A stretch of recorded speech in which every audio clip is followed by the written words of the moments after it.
Michel de Montaigne. Essai. Livre 1er.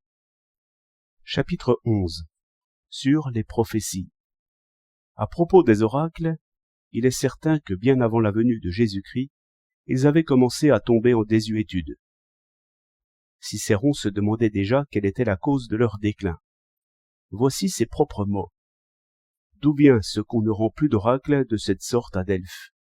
Non seulement de nos jours, mais depuis longtemps, en sorte qu'il n'y a rien d'aussi méprisé.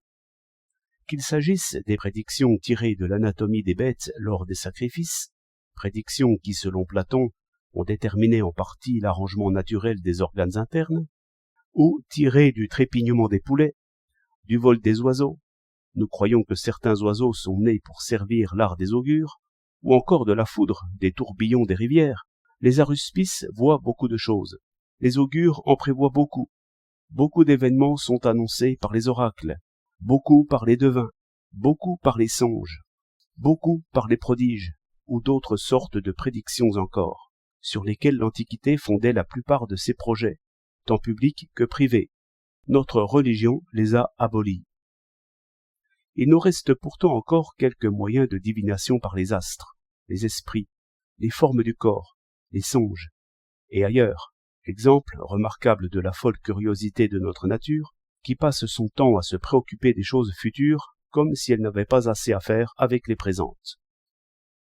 Pourquoi as-tu voulu, maître de l'Olympe, ajouter cette angoisse aux maux des mortels, qu'ils connaissent leur malheur futur par de cruels présages? Que ton dessein conçu les frappe à l'improviste, que leur âme soit aveugle à leur destin futur, qu'ils puissent espérer au milieu de leurs craintes. Lucain. Il n'y a aucun intérêt à connaître l'avenir. C'est en effet une misère de se tourmenter sans profit. Cicéron. Mais l'autorité de la divination est désormais bien moindre. Voilà pourquoi l'exemple de François, marquis de Salus, m'a semblé remarquable. Lieutenant du roi François Ier dans son armée d'Italie, infiniment favorisé par notre cour, et obligé du roi pour le marquisat lui-même, qui avait été confisqué à son frère, alors qu'aucune occasion de faire cela ne se présentait, et que son affection même le lui interdisait, il fut terriblement épouvanté, cela est avéré, par les belles prédictions qu'on faisait alors courir de tous côtés à l'avantage de l'empereur Charles Quint, et à notre détriment, au point qu'en Italie, où ces folles prophéties avaient trouvé un large écho, une grande somme d'argent fut mise au change en raison de notre prétendue ruine prochaine. Tellement épouvanté donc qu'après s'être souvent plaint auprès de ses proches des malheurs qu'il voyait inévitablement se préparer pour la couronne de France et pour les amis qu'il y avait, il fit volte-face et changea de parti. Ce fut pourtant à son grand dommage, quelque constellation qu'il y eut alors dans le ciel. Mais il se conduisit en homme tiraillé entre des passions opposées, car, ayant en son pouvoir des villes et des forces, l'armée ennemie, sous les ordres d'Antoine de Lèves, étant à 3 pas de lui, et que nous n'avions aucun soupçon de son revirement, il eût pu nous faire bien plus de mal qu'il ne nous en fit. Car sa trahison ne nous fit perdre aucun homme ni autre ville que Fossano, et encore après l'avoir longtemps disputé. C'est par prévoyance qu'un Dieu cache dans l'ombre l'avenir, et qu'il se rit de ce mortel qui s'affole plus que de raison. Il est maître de lui, celui qui dit du jour « Je l'ai vécu ». Qu'importe que demain, le Père emplisse le ciel d'un orage ou nous offre un pur soleil. L'esprit, satisfait du présent, ne craint pas l'avenir. Horace. Et ceux qui croient le mot que voici ont tort au contraire. Ils argumentent ainsi. S'il y a divination, il y a des dieux, et s'il y a des dieux, il y a divination. Beaucoup plus sagement, Pacuvius écrit, lui, car ceux qui comprennent le langage des oiseaux, ceux qu'un foi renseigne plus que leur raison, mieux vaut les écouter que les croire. Cet art de divination qu'on a tant vanté chez les Toscans, voici comment il naquit. Un laboureur, ouvrant profondément la terre de son coutre, en vit surgir Tagès, demi-dieu au visage enfantin, mais sage comme un vieillard. Et chacun d'accourir. Ses paroles et sa science, qui contenaient les principes et les moyens de cet art, furent recueillis et conservés pendant des siècles. Voilà une naissance à l'image de ce qui s'ensuivit. j'aimerais mieux régler mes affaires en jouant aux dés que par ces balivernes. Il est vrai que dans tous les États, on a toujours accordé un rôle important au hasard. Platon, dans l'organisation politique qu'il imagine à son gré, lui attribue la décision dans plusieurs domaines importants. Il veut, entre autres choses, que les mariages se fassent par tirage au sort entre les bons. Et il donne tellement d'importance à ce choix par le sort que les enfants qui en naissent doivent être élevés dans le pays, tandis que ceux qui naissent des mauvais en seront chassés.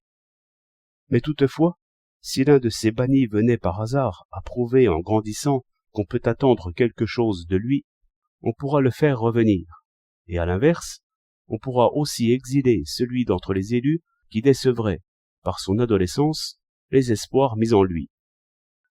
J'en vois qui étudient et annotent leurs almanachs, et nous en allèguent l'autorité pour tout ce qui se passe.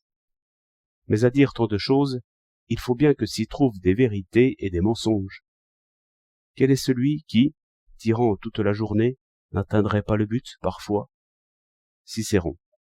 Ce n'est pas parce qu'il leur arrive de tomber juste que mon estime pour eux en est renforcée. Il y aurait plus de certitude dans ce qu'ils disent s'ils avaient pour règle de mentir toujours, d'autant que personne ne tient registre de leurs erreurs, parce qu'elles sont ordinaires et innombrables. Et pourtant, on fait valoir leurs divinations parce qu'elles sont rares, difficiles à croire et étonnantes. Comme Diagoras, surnommé l'Athée, se trouvait dans l'île de Samothrace, celui qui lui montrait dans le temple la quantité d'ex-voto et de portraits donnés par ceux qui avaient échappé au naufrage, lui dit alors : « Eh bien, vous qui pensez que les dieux se désintéressent des choses humaines, que dites-vous de tant d'hommes sauvés par leur entremise ?» À quoi Diagoras répondit : « Mais ceux qui sont morts noyés et qui sont bien plus nombreux, on ne les a pas peints. » Cicéron dit que parmi tous les philosophes qui ont admis l'existence des dieux, seul Xénophone de Colophon a essayé de déraciner toutes sortes de divinations. Il n'est donc guère étonnant que l'on ait pu voir certains de nos esprits princiers faire cas de ces sottises, et à leur détriment d'ailleurs. Je voudrais bien avoir vu de mes propres yeux les deux merveilles que voici. La première est le livre de Joachim, abbé de Calabre, qui prédisait tous les papes futurs avec leurs noms et leurs traits. La deuxième est celui de Léon l'empereur, qui prédisait les empereurs et les patriarches de la Grèce. Mais ce que j'ai vu de mes propres yeux, par contre, c'est que dans les troubles de la société, les hommes, frappés de stupeur par ce qui leur arrive, recherchent dans le ciel, comme dans toutes les superstitions, les causes et les signes annonciateurs de leur misère. Et ils y parviennent curieusement si bien, de nos jours, qu'ils ont fini par me persuader qu'il y a là un jeu pour les esprits subtils et oisifs, et que ceux qui sont habitués à cet art qui consiste à manipuler et dévoiler le sens des textes seraient bien capables, dans n'importe lequel, de trouver à la fin ce qu'ils y cherchent.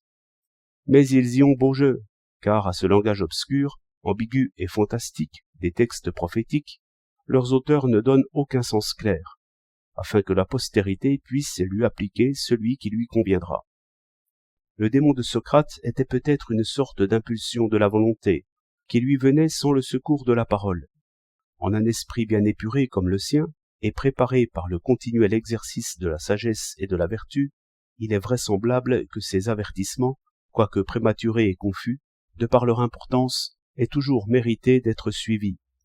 Chacun de nous a ressenti en lui ces sortes d'agitations dues à une pensée qui le traverse, de façon aussi véhémente que fortuite. À moi de leur donner alors quelque autorité, moi qui en donne si peu à la sagesse. J'ai éprouvé de semblables mouvements, peu raisonnés, mais faits de persuasion ou de dissuasion violente, si fréquents chez Socrate, dit-on, par lesquels je me suis laissé emporter si utilement et avec tant de succès, que l'on pourrait les considérer comme ayant quelque chose à voir avec l'inspiration divine.